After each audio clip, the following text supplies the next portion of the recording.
What's up, everybody? How you doing? We're Hey here everyone. here for another episode of the good, the bad, and the nerdy.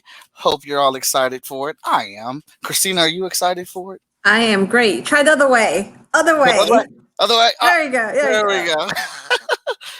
Let me get inside some arm room here to. There you go. There we go. Hold on. I think I got the right way too. Yeah, you got it. You got it. What was that? What's that meme? They go like this. Like that. Bam. There you go. All right. So checking out my stuff here. Why did not open up? I guess it'll open up when I close. I don't know. We'll see. But we found some fun stuff today that is really funny, and I want to talk about these if I can remember them. So today we've got some pretty awesome trailers to review. Well, I wouldn't say awesome. I'd say interesting. I'll say that they're definitely interesting. We have a pretty dope topic. Well, topic that we enjoy. We're gonna take a look at some Harry Potter today, talking about it. Any personal gripes that we may have with how the movie portrayed certain things. I'm not normally that person or that guy, but I will be today. I have maybe like two really big issues that the movie didn't do that the books did so well. I don't know how many Christina has, or if she has any at all. We did not pre-discuss this. This is like whatever she says. I'm gonna be like, what? So All live. all live. But we got these awesome trailers to talk about too. I got some pretty cool images. There's some things that people have been posting and making for Harry Potter that I didn't even know that people were Yeah, making and posting or they were whatnot. amazing. I found them hilarious. I wonder who actually did these. Yeah, these were really, really cool. But we're gonna jump. Well, what's the good and bad and nerdy? Good and bad and nerdy is online live podcast show. We stream on Facebook and we're streaming on Twitch, where we talk about all things in geekdom. Or if we don't have a particular topic, we just talk about the things that we like to talk about in geekdom. We have normally a trailer section because we're all big movie buffs. We all love movies. Where we review some trailers. We tell you the good, what we think is the good, the bad, and the nerdy aspect of each trailer. But we have 2 minutes between Christina and I to do each trailer or whatnot. Then after we get through with the trailers, we kind of move on to our main subject. Sometimes we have minor subjects, but we do have a main subject, and we're going to be talking about the Harry Potter stuff, comparing the books with the movies, what we liked, what we didn't like, and whatnot. And we got some cool little fun little cartoons that were made by the Harry Potter movies versus books that I found on Google. So shout out to the person that made these because they're pretty hilarious. And we may peruse through our good bad nerd on Facebook page because there's some interesting things that have popped up on there, and just give you some once over. If you have any questions or comments or want to join in the discussion, please just add to the comments. I have the comments section up and I'm ready to receive those, and we will talk as we get them or whatnot. Again, we are streaming on Twitch and on Facebook, so join in. Ready? That's what adds into it. Yeah, so we're gonna come up with our first section here, and it is this week's There. trailer reviews. All right, so obviously with quarantine, we've been watching a ton of movies, movies and TV shows, and I have gone through some stuff. I think actually I do want to get on here with you and review Forever, which is on Amazon. Okay. Upload. I've been meaning to watch that so bad. I am still working during the day, so I don't have that much time. But that's on my list for sure. Yeah. Robbie and Mel, I heard great things about that. Yeah, I would love to see what you thought about it. Where is my clock for the timer? You would think I would know. Oh, there it is. It's the clock. All right. We need to get you one of those big stopwatches to put on your desk. Actually, yeah. I wish there was a way I can do. We will find you one on Amazon. Hey, Amazon is the way. Stopwatch. Give me. There we go. And reset. Okay, so our first one. Run with the Hunted. Now, this one. Do you want to go first? Or you want me to go first? I can go first, but yeah, I go first. Okay. All right. 1, 2, go. All right. So the good thing about this is I like if anyone has seen already, it's basically a progression of how or why they become who they become. That's something good thing about it that I like about it. The Okay. bad, it's like this plot's been done over and over and over again already. I don't know how many times I can watch this. I don't know how many times I can watch the same plot. There's not much nerdy thing about it for me, else except for maybe Ron Perlman on it. That's pretty much it. Okay. All right. My nerdy-ish side. Don't have much to say about it because there wasn't much to go on. All right. Well, I'd say the nerdy aspect of it is I think this is a reinvention of Peter Pan and the Lost Boys or whatnot to some degree. I immediately got those vibes, and I was wondering, like you said, like, well, how are they going to put a flip on this story? I thought it was interesting, and I always love, like, I don't know why, man. I really dig good bad guy, so I like how he came in there and announced like this shows you that this is a real shotgun because he shot it. And if I'm trying to let you know it's real, I'm not trying to shoot y'all, but I will. Um, I love characters that have honor in them and loyalty. So my favorite aspect or the good aspect of this is that loyalty question for this character because he's obviously done something.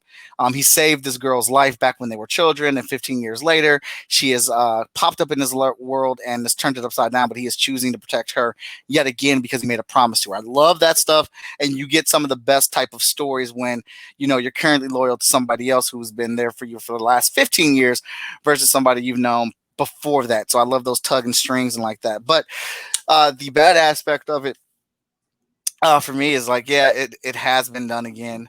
I kind of didn't. The trailer didn't seem very. I didn't like the cuts or the edits on the trailer, like the cuts for the transitions and things like that. They just didn't really gravitate to me. And that a minute 56 seconds That's not bad. by the skin of her teeth. So Hey, Chad. He said, hey, nerds. what up, Chad? What up, Bobby? All right. Hey, Brian. That one shouldn't be next. It should be. All right. Well, all right. So I'll go first on this one.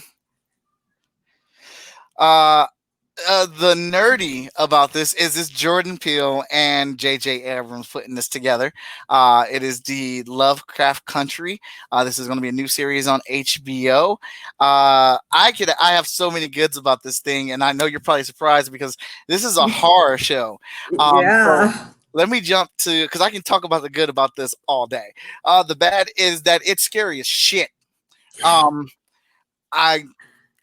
going to struggle because I want to watch it and I want to support Jordan Peele and I want to support this amazing cast of actors. I mean, they have this the one male lead over here that's on my right. I've never seen him in anything before, but he's immediately jumped out to me and like captured my attention with what he's done in this trailer. I'm always excited about Girl in the Middle and Old Dude on the Left. Again, I'm terrible with names. What I say, the nerdy, I gave you the good. It's just overall fantastic, great production, great trailer. It drew me in, but it's scary as shit, and I just don't know if I'm going to be able to watch it. Christina.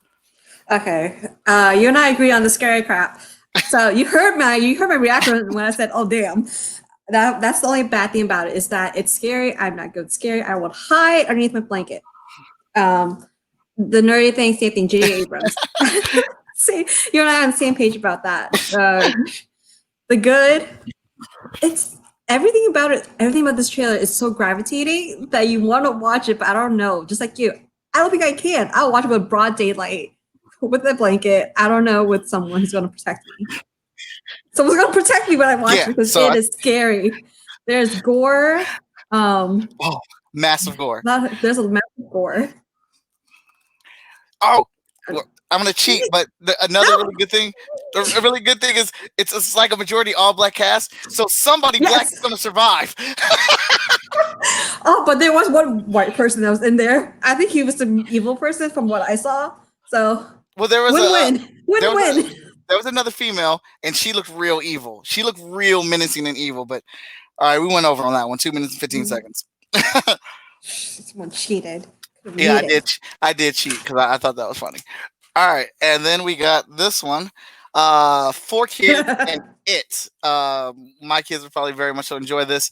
The bad for me is that I immediately got annoyed with it because I thought it was another one of those kids movies that just suck, that are on Netflix, that are on Amazon, where they're just trying. It's just a attention grabber to get kids onto it to watch it. But I think it's actually produced pretty well. It looks better. It's like if they actually put money and took time into it. I'm actually interested in the story and the characters. I like the design of the creature. The creature looks very unique. The nerdy aspect of it, I didn't know if I really saw anything remotely nerdy about it, but the whole wishing for whatever you want, and the kids get superpowers and stuff, and that's kind of super cool. So that could be nerdy, that nerdy aspect of it. But that's all for me. What about you, Christina? So the nerdy thing about it, it reminds me a little bit of like a weird off-putting Willy Wonka type of theme going on. I like that. Like I said, it grants wishes. I don't know what the wishes will be. I like that's a nerdy aspect. The good, it looks. I can't think of a good about it. I can't think. Hey. I can't even think of good about it. Maybe the way it looks, maybe the way they filmed it was great. But that's about it. All right. Nothing else. Oh, I have nothing else. Our fastest one, 1:27. Oh, 1:27 in the record books. All right. Haley said she'll watch Lovecraft Country. She loved Get Out and Us, which are good movies. It looks good. I just can't watch it by myself. I'm gonna watch it, with a gun in my hand. Look, or sword. You have kids to protect you. I have nothing. I'm gonna watch it. Me, myself, and I. I'm definitely not watching it at night. So when HBO Max finally works for us, I'll watch it during the daytime with my wife, like on our lunch breaks or whatever. All right. So this is going to close that out. This is going to bring us to our main topic, Harry Potter. Yeah. This is the. Oh wait! I'm going too fast. We're not going to go there yet. We're not going to go there yet. We're going to hide that up. We're actually going to peruse. We're going to peruse our Facebook page. If you have not followed us or joined us on Facebook, go ahead and join us. Search us as Good Bad Nerd on Facebook. We have a great page. We have Ricardo. Ricardo keeps our page updated with all the trendy geek pop culture news. I mean, that man is better than CNN. He's on top of it. Twitter. I mean, I think he's in direct contact with the people that are breaking the news. Like I'm reading it, and he's on there posting. I'm like, oh, okay. Yeah, you can know if you see something, you cannot read it. You have to immediately post it if you want to beat Ricardo. I tried, but I'm like, have to wait to get approved. I'm like, come on. Oh, you shouldn't have to wait to get approved. We need to fix that. Yeah, I have to wait to get approved. I didn't know that. Oh, I'll fix that real quick. All right, so let's see. We did our trailers. So AMC Theaters has substantial doubt that it can remain in business. They are the biggest movie chain in the world. That's crazy. I mean, we've only been. I'm not surprised either. I'm not surprised. There were from prior to this COVID stuff. I know they were already having problems. They were already struggling. That's why they did the whole monthly thing and doing all this discount. So I'm not surprised that they're gonna kick the bucket soon. Because they are trying very hard. Because I get emails saying, "Oh, this week on demand, you should try this, and this," and they're really trying to get your money right now. I'm actually really surprised with as much as they charge for snacks, food, drinks, alcohol, all that money they charge for that stuff, and those tickets. Some tickets are almost $20 damn. I know. I have paid $25 for an IMAX movie. That's IMAX, and the chairs that doesn't even recline. Okay, yeah, the chairs don't even recline. Yeah, so that I'm really blown away by that because we've only been like shut down for what, 2 months? 3 months. Well, 3 3 almost months. 4. It's been 3. 3 almost 4. Yeah. That is crazy because like. Because the last movie I saw in theater was what's that Disney movie they put on demand? Onward. That's the week that week the movie came out was the week the following week was the week they decided to close. Remember, if anybody's watching, you got any comments, you got any questions, go ahead and throw them. We can see them in there from Facebook and we can see them from Twitch. And I am checking my personal page as well. Yeah. So that kind of just shows you this is a multi-billion-dollar company that has been making money for decades. It's the number one movie theater in the world. It's the brand, it's the name, but that goes to show you how close they have been to the red line for how long? Where a couple months has substantially taken them out. AMC has literally been living check to check, but their checks have been new movies. As new movies come out, they survive. That's their check. That's crazy. It is crazy. Maybe what they need to do is cut back on these theaters, because there's so many. At least where I'm from, there's so many of them. There's like, maybe if I'm here, there's probably about 3 or 4 of them within a 15-mile radius. That's a lot for a movie theater. That's not including Regal. That's not including like independent ones either. There's so many of them now. I also don't think that they need these. I don't think they need these extra extravagant ass theaters. I don't need a HD IMAX in my face, super loud, taller than the actual screen, even though you're not showing the whole picture on the screen. I just need a regular movie theater. I feel like at least for the ones here, and it's inside a movie theater, people will pay for it. Right, flat out pay for it. So that's not a problem. It's just that there's no one going to it now. Well, yeah, they've been releasing movies. They've been releasing movies on at home and on direct demand and stuff like that. And take for granted. Oh, now you message me back and let me know it's available. You're tripping.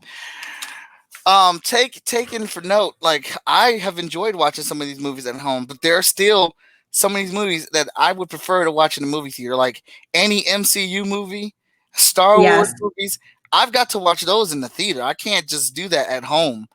I mean, well, also AMC just shut down what was Universal? No, Paramount, whatever studio they decided not to work with them. Universal.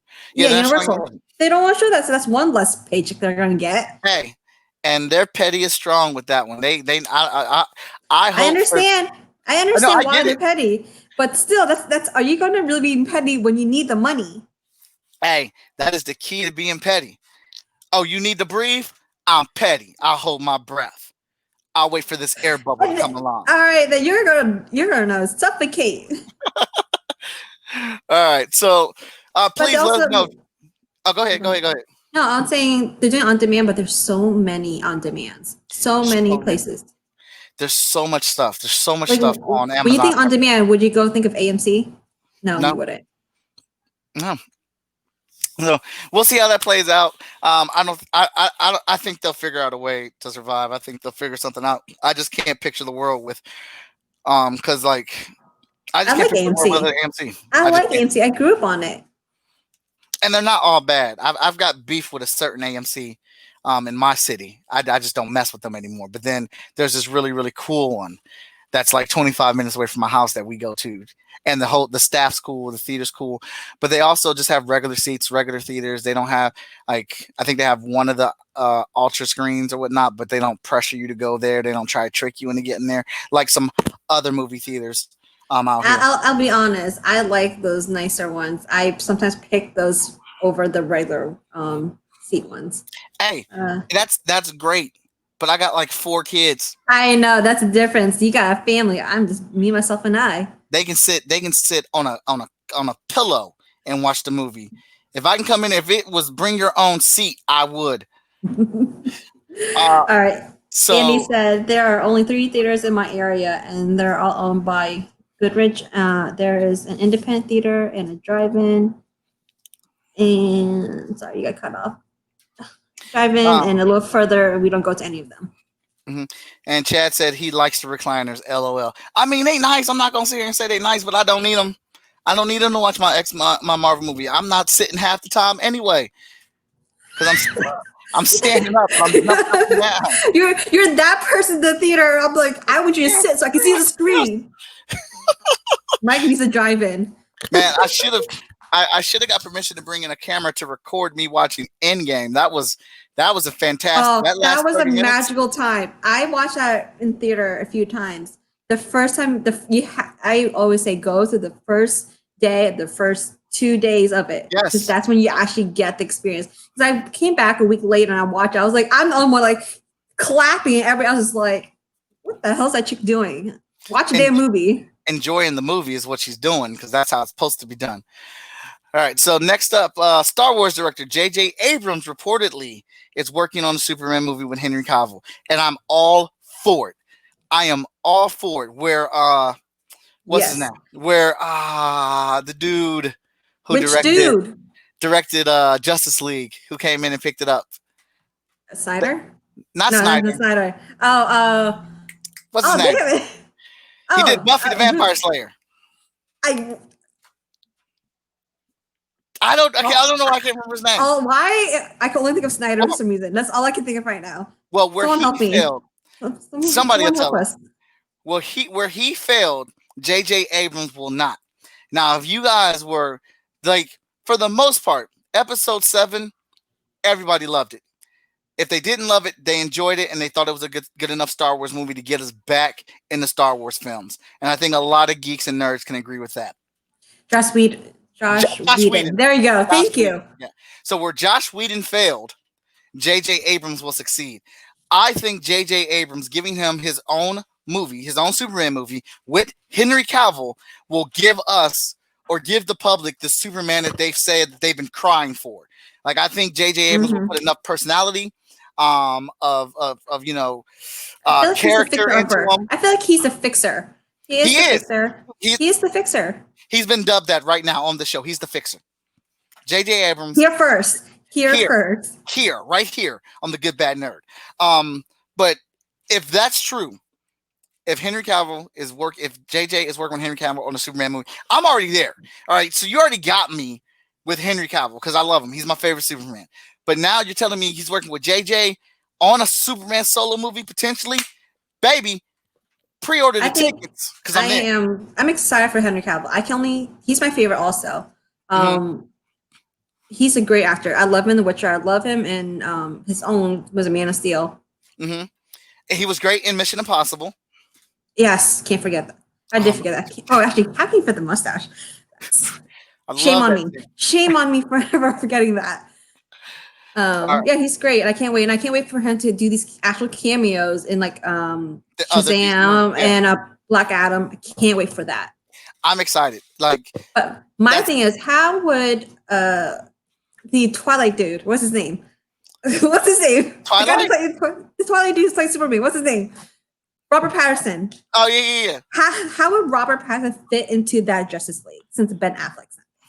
See, I don't think they're gonna make him fit into that Justice League. What I think is gonna happen is that this Batman movie, which I am willing to go watch. I want to see what Patterson does. I'm willing to give him a chance. I think they're gonna make his movie either a prequel Batman movie, which is more like a year 1, year 2 Batman, before we get to the older Ben Affleck, or it's gonna be an Elseworlds Batman. Just a solo Elseworlds Batman movie. My bet would be more on a prequel Batman film showing how he really gets accustomed to what he does as Batman. And that way, when this Zack Snyder cut of Justice League comes out and we get to see Ben Affleck's Batman the way the Batman should be portrayed by Ben Affleck and all the haters shall be silenced, we get the Batman. I will blame the writing for Ben Affleck, okay? I'll give you the benefit of the doubt, and I'll just blame the writing. Just the writing. I've been blaming the writing since day one. Chad said I made him fit. I made him fit. All right. Sorry, Andy wrote only on demand streaming. I have Netflix and I'd only pay for it. It's actually my brother's. Hey, Andy, keep it real. Keep it real. Do what you got to do. You know. There's no sharing. So this thing was just a gag, but it's an amazing piece of fan artwork that's in our group. It's called it's Dragon Ball by Studio Ghibli. Ghibli. I'm sorry if I'm pronouncing that wrong. Ghibli. I got so damn excited because this poster looks so legit. Like I thought it was just cute as hell. Legit. I was like, I'll watch it just because of that.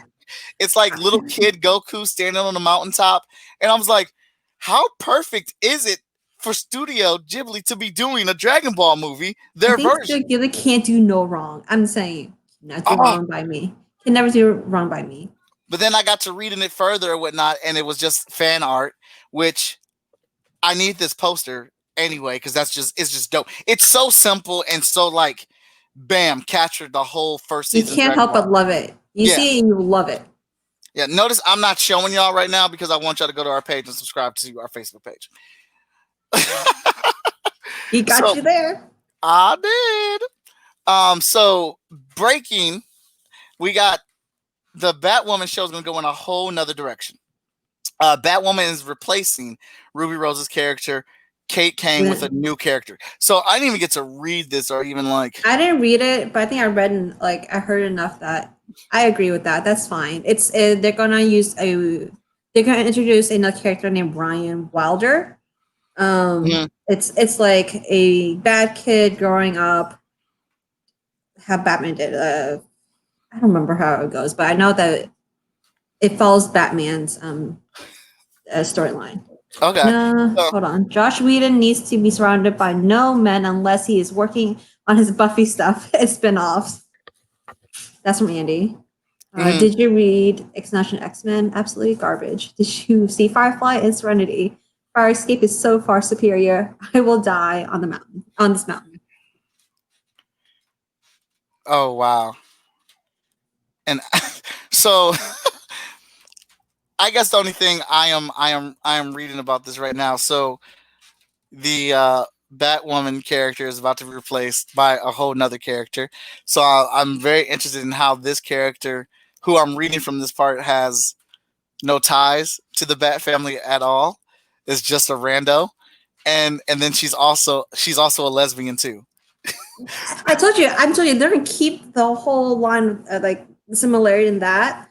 I think it's smart for them to do another character because the Arrowverse has done well with replacing characters, but I think for side characters, not for a main character. Mm-hmm. So I think it's smart of them to do that versus just replacing it with another Ruby Rose.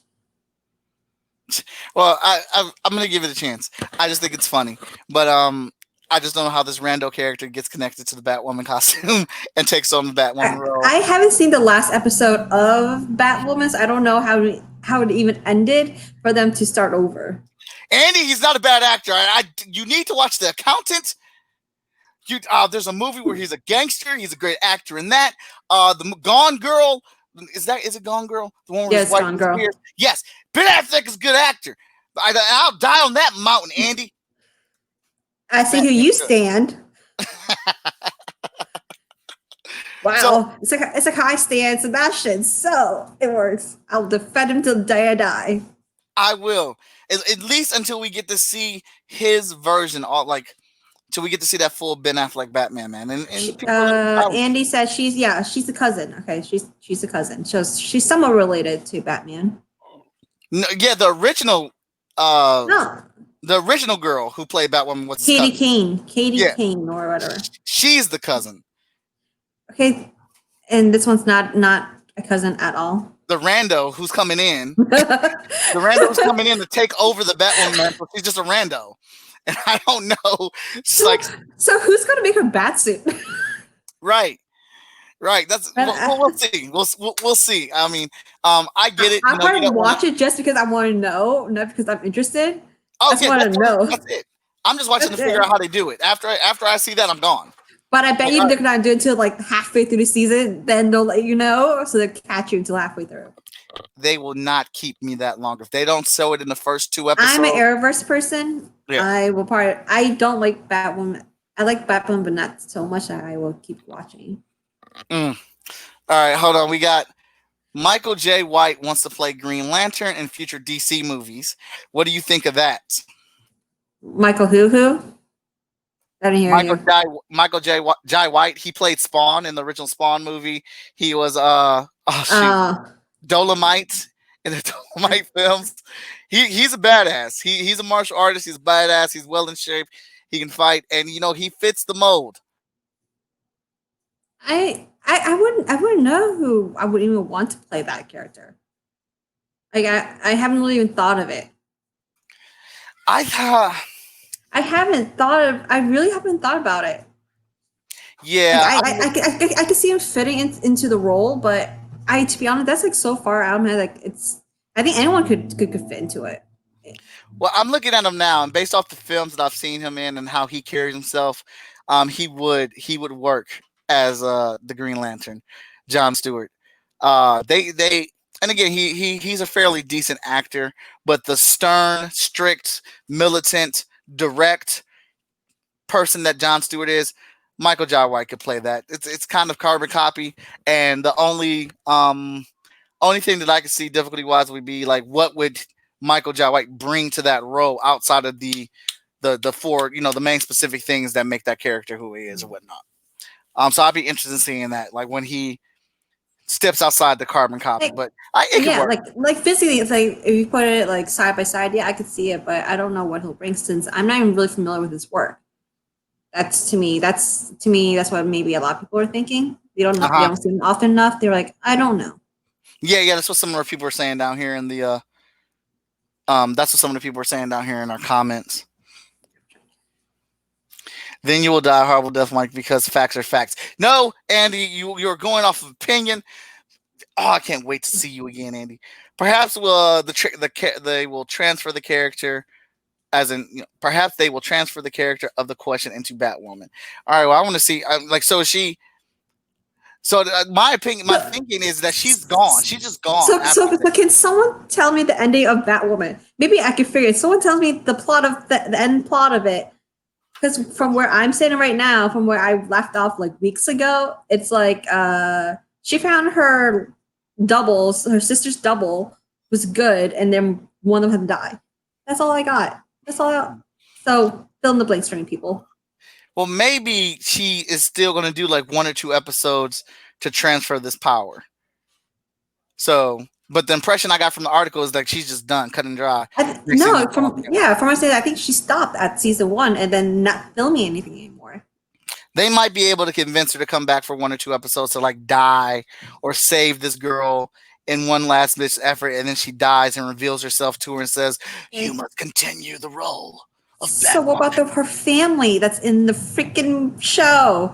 Oh, screw the family. All right, so they will disappear too. This will be an Elseworld type of thing also. We'll see. Right. Maybe just transfer themselves somewhere. Hey, in case anybody did not know, Chris Evans isn't coming back to play Captain America. I don't even know why this is news. I don't even know why this is still. We're not surprised. I think it's that hope we want it, but deep inside we know. But someone needs to put in writing to push that bubble. Somebody needs to. All right, so now we know. As much as I want Evans to come back, he's all I see as Captain America, but he's done. He's done. Now we're doing Harry Potter movies versus the books. All right. So let's start off. I'll start off with a small thing to get it cracking, and it's a little far off in the books. Now I'm not like a super like book versus movie guy. I've read all the books. I've enjoyed all the books. The books are better than the movies, but I also do like how the movies have been handled with the book material, so I don't really complain that much. I'm starting with my little one. And then we got some examples of some ones that we can discuss too. So I'm going to start with my little one. I'm going to let Christina do her little one. We're going to look at some of these ones that we found online. And then we're going to go to our big ones. If we have more, then, we'll do that. But, bye, Thaddeus. He's leaving. Okay. Oh, all right, man. See you later. Thanks for joining us, man. Hope you had a fun time. I noticed he banged out when we got to the Harry Potter segment. So I guess Harry Potter's not for him. It's not your favorite thing. It's not everyone's cup of tea. It's all right. So Professor McGonagall. She is my second favorite professor in the entire Harry Potter saga. I think she's my second. I can go down and say she's my second favorite character in the whole series. At the end of the books, there's this scene, and I think that she was kind of an adopted mother to Harry Potter to a degree. I think that aspect is a little bit more showcased in the movies, or it's a little more dominant. And so I would think that this scene should have been kept in there. There's a scene where Professor McGonagall gets it in. At the end of the books, she's fighting 5 Death Eaters like at once by herself in the books. It was like I was super intense, like while reading this whole segment, and I'm cheering for Professor McGonagall, like, "Go, girl, go, get him!" And like I wanted that scene in the movies because she never really got a scene to shine with her magical prowess because she's a beast, like she's really good. And from the films, I just can't really recall a moment where her power was just put on display. And I think that part should have been in there. She didn't have that big moment like everybody else did. I do agree with you with that. I'm Ravenclaw Mike. Mike is Gryffindor until it comes to Affleck's bad acting. Then he's straight up. Hey, I'm a Ravenclaw. Who said that? Andy? And Slytherin will have a damn good house student. In the words of Harry Potter. All right, what about you? Right. What's your little one? So my little one is well, she's not little. Let's jump into it. My thing is the last one. Mm-hmm. They made Harry Potter so not present in half these scenes. Like they were, for example, in the Room of Requirement. What I had to write half the stuff down because there was so much stuff. The fire, when there was a fire in there. In the book, Harry found the broom, right? Mm-hmm. And then in the movie, it was who was it? It was Ron. Uh-huh. And same thing with at Gringotts. Instead of Harry saying he wants to get on the dragon, it was Hermione. Like they keep on pushing these great ideas that Harry have onto another character. Like he can't come up with these on his own. Oh no, Thaddeus is back. Thaddeus. I'm so sorry. I thought you were leaving because you don't want to talk about Harry Potter anymore. Yeah, that's what I thought. But he said sorry. Was never allowed to be as good as she was in the books. The movie showcased Dumbledore and Potter, and McGonagall was mostly ignored for that relationship. Yes, and that bothered me. Oh, okay. All right, that's what's up. Sorry. I take that back. I'm so sorry. I thought you bounced. But yeah, so that's a very, very good point. It's if you think about it, it's in the book. There's a lot of stuff that Harry did, but they kind of brushed it off throughout the whole movie. I had to go back in some of these things. I don't remember a lot. Like he had the idea of asking the Ravenclaw lady. What's her name? The ghost in Ravenclaw. Nerval. Nerval. Something like that. Lady Grey or whatever. Lady Grey. It was Lady Grey.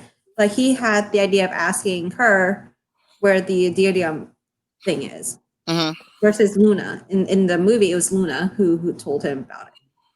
So that's it. Yeah. See, I didn't even pick up on that. And you didn't? Like half this stuff. Yeah, half the stuff like Harry did. They didn't put it. It was like they brushed up on Ron or someone else.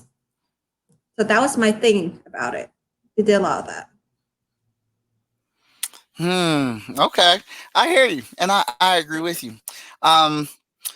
Let's check out one of these first ones first, and I remember what my third one is, and I'm gonna treat that as a little one. Oh, before I forget, another one was the dueling between Bellatrix, between Luna, Hermione, and Ginny.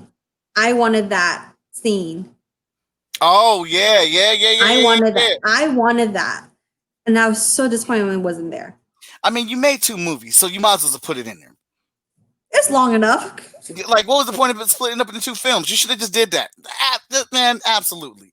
That would have been badass to watch. Okay. It would have. All right. I digress now. So, I don't know where this site is from, but I think it's pretty damn cool. So this is a Goblet of Fire, books versus the movies. Dumbledore calmly comes over to Harry. Did you put your name in the Goblet of Fire? Harry says, "Wow, that calming presence for this gentle father figure of mine is." And then in the movies, Dumbledore went on a rampage. Did you put your name in the Goblet of Fire? And like I remember that. I was scared for Harry. I was like, he's gonna attack him. I was fearful for Harry too. I don't understand the context of changing it up like that. And you know what? And I think I did like that. I like that. You like the change? I like the change. It made it more exciting for a movie. For a Mhm. movie, it makes sense because you're like, oh, you got excited. I don't know in a good way or not, but definitely pulled you in. So I got two things for that. I think that they did this because it's a different actor playing Harry Potter. If it was Dumbledore. If it was the actor who originally did it, who was perfect as Dumbledore, I don't think this scene would have happened if it was still that same actor. Do you really, or just the writing of it? Maybe, No, I don't think that this scene would have played out that way if the same actor was still Dumbledore, if he didn't, pass away. but do But you also, like this scene or no? it doesn't bother me. It doesn't. I could take it either way it goes. Um, I think Dumbledore in this scene may have been trying to play up or show that he had nothing to do with this. He wasn't trying to help Harry do this, that he was completely unaware that this was going on. Thaddeus wrote, I said Dumbledore. Dumbledore seemed much more schizophrenic in the movies. His characters swung widely from fatherly to frantic. Yes. Yes, I do agree with that. And again, and I think that I remember seeing the actor do the interviews and said he wanted to take a different approach with his Dumbledore versus the previous one. And I did enjoy his Dumbledore. Don't get me wrong; the guy did a great job. But I fell in love with the first actor who played Dumbledore. He was perfect.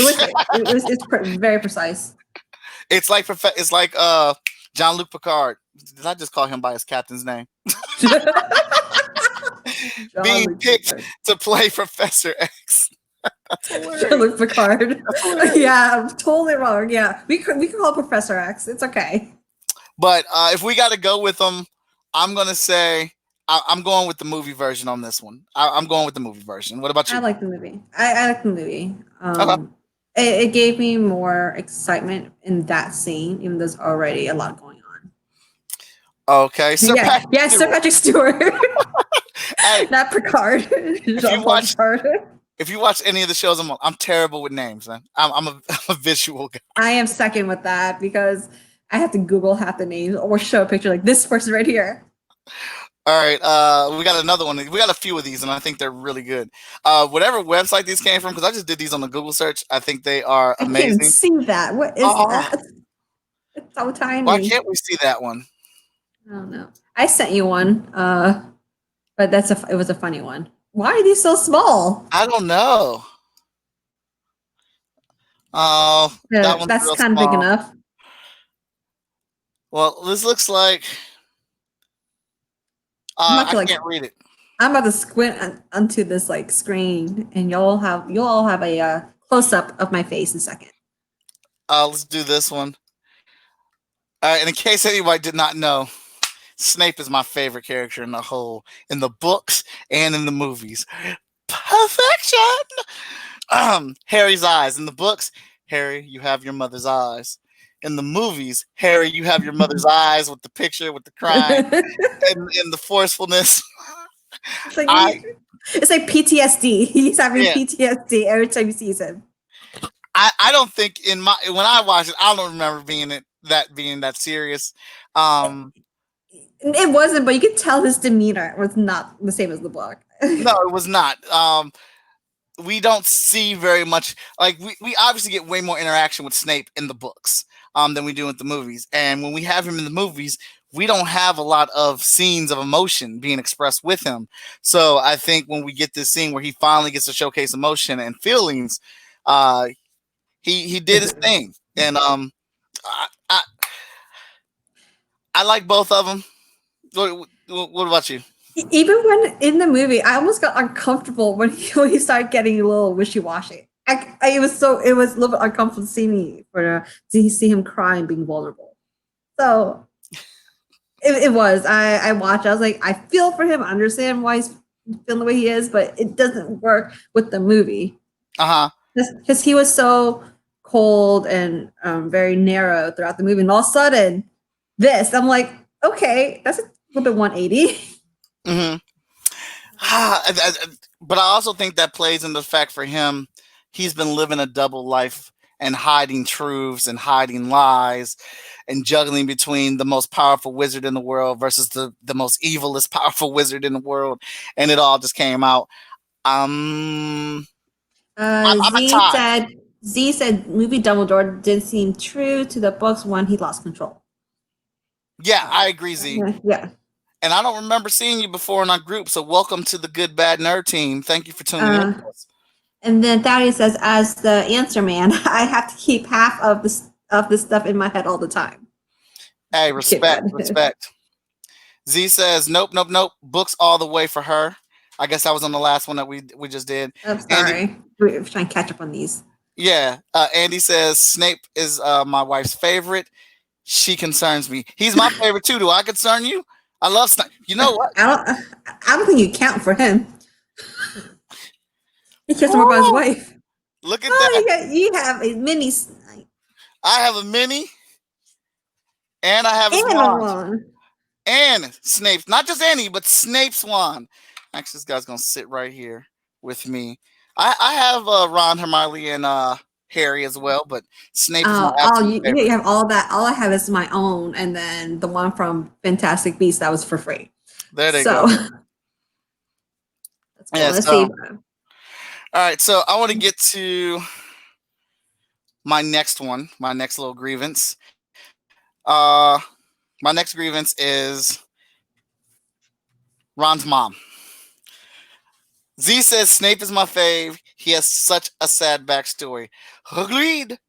Yes. You do end up like loving Snape at the end, but it was just, like I said, a little weird for me to see him turn. To see him that way, yeah. Professor Severus Snape was meant to be an anchor character. He was supposed to be the bridge between the distant, regretful past and the failed future. Snape was brilliantly acted by Rickman. Agreed. I agree on that. Yes, Rickman is Snape, like how Cap is Evans. That's how I see it. Yeah, and looks like Snape was the only person who knew everything except that Dumbledore is leading him to the slaughter. Agreed. Agreed. So, Ron's mom. There's this scene where Ron's mom is fighting Bellatrix, and in the book, super dope, gets it in, love it. But in the movie, when she's facing off against her and gets up there and says, "Not my daughter," and Bellatrix throws a little magic back at her, there's a sense of fear in the mom. And I'm like, no, she would not be scared. She's not scared in this movie. She is fearless. She has just lost her child, and you are coming to take another one of her kids. She's a big mama bear, and she's about to gobble this up. All right? There should be no fear or no hesitation in her at all in that scene. And I was disappointed that they put it in there like that. I don't know why they did that, but that stood out, and it bothered me. I know it's small, but in that moment, she wasn't scared in the books in that moment. She was protecting her child, so she didn't lose another one. She wasn't trying to lose another one. At that point in the book, the son already died, right? Or is it? Yeah. It's been a while since I read the book, so you'll have to brush me up a little bit and correct me if I need to. She is a mom. Who said that? That is, yes, she is a mom.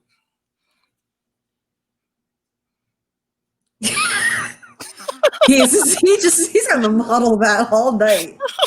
I love it. So that little bit bothered me. I know it's a small thing, but I don't think she would have any hesitation or any fear in her in that moment, because she didn't in the book. She would have just rose to the occasion, snapped that wand back, and destroyed her, which she ended up doing. But I think it takes from that moment for her as a character. It takes away from it. If I was trying to remember that moment, I feel like she was more surprised than scared. Oh, you might want to run back through that one more time, man. I might have to. It's been a while since I watched the last one. If she was supposed to be, if it was supposed to be surprised, that's not what came across. Mm-hmm. All right, do you have another one? Before we, the other one was the Bellatrix with Ginny, Luna, and Hermione. Okay, that was the other one. All right, we got another one here. Peter Pettigrew in the books. I knew the silver hand would have some significance. In the movies, hey, it's Peter. Is Peter Pettigrew still alive? Maybe. All I remember is his silver hand not serving any purpose at all. You know what? I didn't even catch that didn't happen in Mm. the movies. Oh, I didn't either. That just glossed right over me. But Uh, it is 8 books of like 600 pages each plus. Thaddeus says, hold on. Thaddeus says, perhaps this was an actor's choice to interpret the moment as a fearful one. She could then showcase the devastating capacity of her mother's power. Z comes in and says she was pissed in the book. She's supposed to be in Hulk mode. Z, mm. Z. Exactly. Although, Thad, I hear what you're saying. I hear you, and I respect that feedback. I think that may have been the situation, but in the book, she was in Hulk mode. I feel like she should have stayed in Hulk mode. Thaddeus. Oh, go ahead. Oh no, I was trying to read out loud. You go ahead.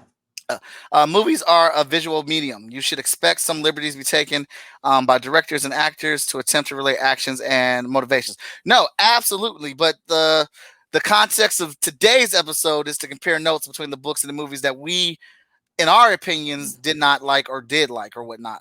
So, And trust me, we're not the only ones. I think I've seen a lot of these comparisons for the past few years. That's not something new either. But I do agree. Yes, there are different things people do interpret things different ways.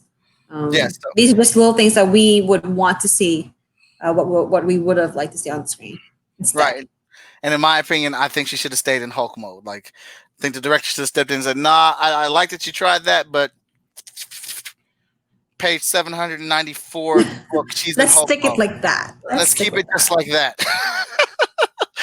All right, so But I will definitely go back and watch that again. we got. I don't know why some of these came out small.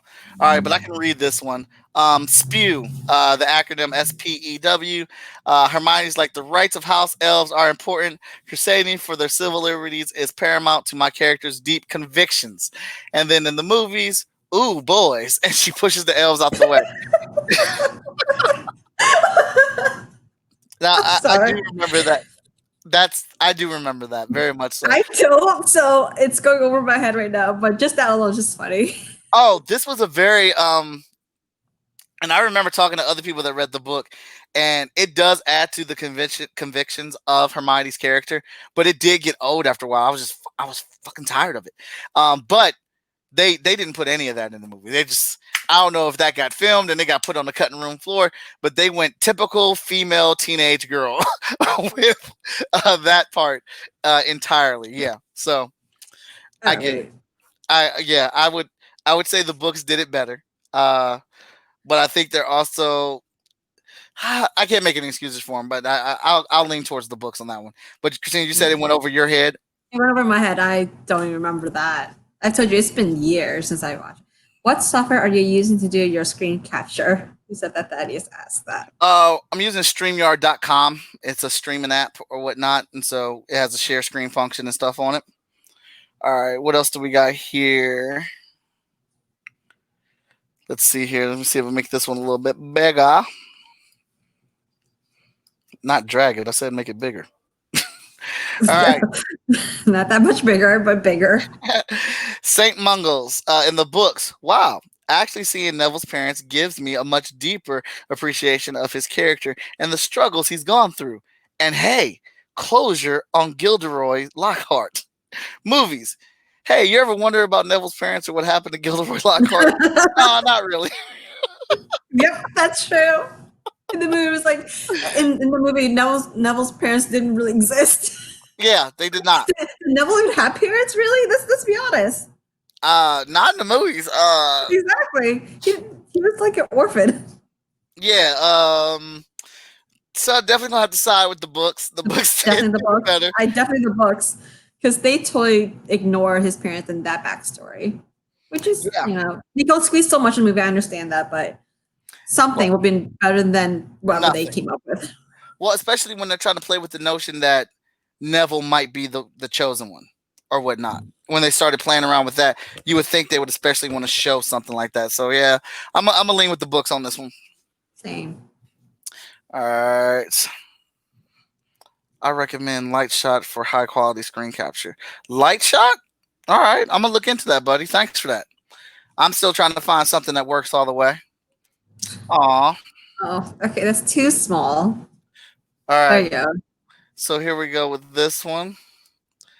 Jenny. Books. Anything's possible if you've got enough nerve. Movies. Shoelaces? Yes, she was like the ditzy, quiet girl. She was. So is that a problem? Is that an added problem from bringing stuff from the books to movies that because I know some of the things that you said, like how they didn't, there's a lot of ideas and a lot of things that Harry initiated that they gave to other characters. Jenny is a very strong, committed character who has no fear.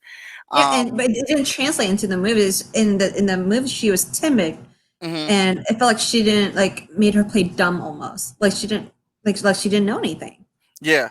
So do you think that's a problem with that? Because this is a large cast of characters who It have is a problem. roles in it, and them being the producers and stuff looking like, well, we can't have this character doing this because if Jenny's this, then she takes away from Hermione. If Harry's doing all this stuff, then we can't focus on this one aspect of Harry being a hero. And so let's spread around the roles. That's kind of what I was thinking. I understand that, but like Jenny's character didn't come through at all. Period. They could have given her a little bit more. Yeah, who said that? Yeah, Z said book Jenny is more rebel. Yes, yeah, she was. She was, and I wish they gave her a little bit more of that. I know in was it part 1, part 2 when they ran out to the field, Harry and her ran to the field. That was like a little bit of it, but wasn't anything. It was just a moment. Yeah, I can see that because like I wouldn't be able, like, looking back at the films, I wouldn't be able to see why Harry would choose Jenny over Cho. Yeah, it was a random thing, not a random choice, because it didn't make sense. Because out of nowhere, you're attracted to this very timid girl, where you are being rebellious and strong. Yeah, so it was Jenny got chose because the plot deemed it, because the book said it. But in the books, you see why Harry chose Jenny. I know that, but I'm saying in the movie. I'm saying in the movie it didn't make sense because it didn't match what his character. Right. Okay. That is movie Jenny was a problem because there was a large cast of characters. Yeah, I understand that, but they could have given Jenny a little bit more room with that instead of playing her down the way they did.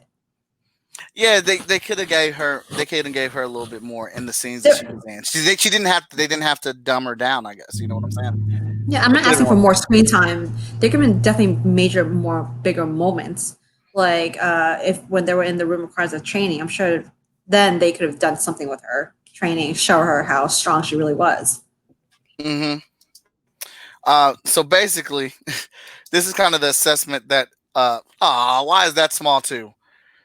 But basically, this iceberg here, the little bit that sticks out from the iceberg is the tip of the Harry Potter movies, while underneath the water, there's all this book, which, granted, I think it's hard to do.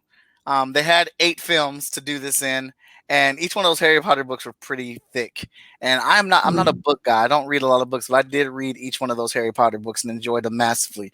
But movie versus book, spot on.